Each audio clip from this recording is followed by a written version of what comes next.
Hello everyone, today we'll see the interfacing of motors with NXP's LPC1769 development board. As you can see, we have LPC1769 board, a DC motor, a stepper motor and a servo motor. Before interfacing, let me tell you the basic principle of each motor and how to interface them with LPC1769. Before that, let us know about NXP's LPC1769. LPC1769 is a Cortex M3 microcontroller for an embedded application featuring a high level of integration and low power consumption at frequencies of 120 MHz. Features of this board include such as 12 KB of flash memory, 64 KB of data memory, Ethernet MAC, USB device host and OTG support, 8-channel DMA controller, 4 UARTs, 2 CAN channels, 3 SPIs, 3 I2C, 8-channel 12-bit ADC, 10-bit DAC, 4 general purpose timers, 6 PWM channels and also motor control PWM. It has up to 70 general purpose IOs, as you can see here, these headers, and operates at 3.3 volt supply. Advantage of using this board is that on a single board it has onboard debugger and a target board. We can divide these two boards into two separate parts such that onboard debugger can act as a standalone debugger. This is one of the rare board available. This is the reason why most of the people prefer LPC1769. Now let us know the basic principle of DC motor. A DC motor is a device that converts direct current into mechanical energy. The principle of working of DC motor is that whenever a current carrying conductor is placed in a magnetic field, it experiences a mechanical force.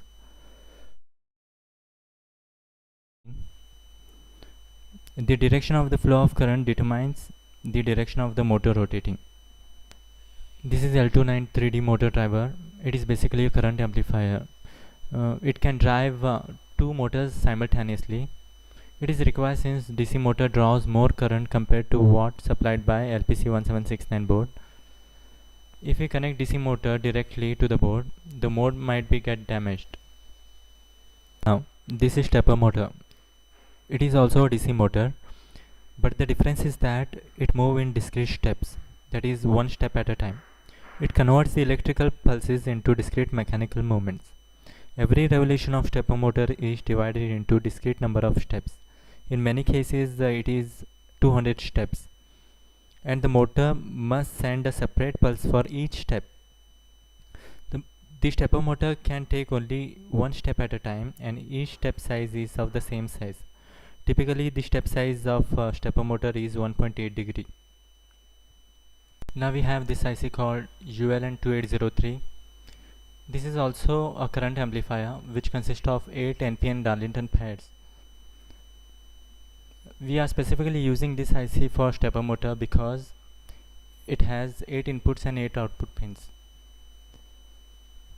As you can see here, this is servo motor. It is different from the other two motors what we discussed. It is basically a rotary actuator, or is called linear actuator, that allows precise control of angular or linear position. Normally a servo motor can only turn 90 degree in either direction for a total of 180 degree movement. To understand how the servo motor works, let us know what's inside the servo motor. Inside there is a pretty simple setup. It has a small DC motor, a potentiometer, a gearbox and a control circuit. The DC motor is attached by gears to the control wheels. As the motor rotates, the potentiometer resistance changes, so the control circuit can precisely regulate how much movement there is and in which direction. When the shaft of the motor is at the desired position, the power supply to the motor is stopped. If not, the motor is turned in appropriate direction. That is, if the shaft of the motor is near to the destination, the speed of the motor reduces. This is the basic principle of servo motor. Now, how the servo motors are controlled. These are controlled by sending electrical pulses of variable width or a PWM signal through the control wire. The servo motor expects to see a pulse every 20 milliseconds, and the length of the pulse width will determine how far the motor turns. Normally, pulse width ranges from 1 millisecond to 2 milliseconds to sweep the motor 90 degrees in either direction. Finally, we have Tenet's power supply breakout. With this, we can have 3 different supply voltages, such as 3.3 volt, 5 volt and 12 volt. This is required here to drive motors with the external supply voltages. We have completed the introduction to motors. Now let's move to the interfacing part.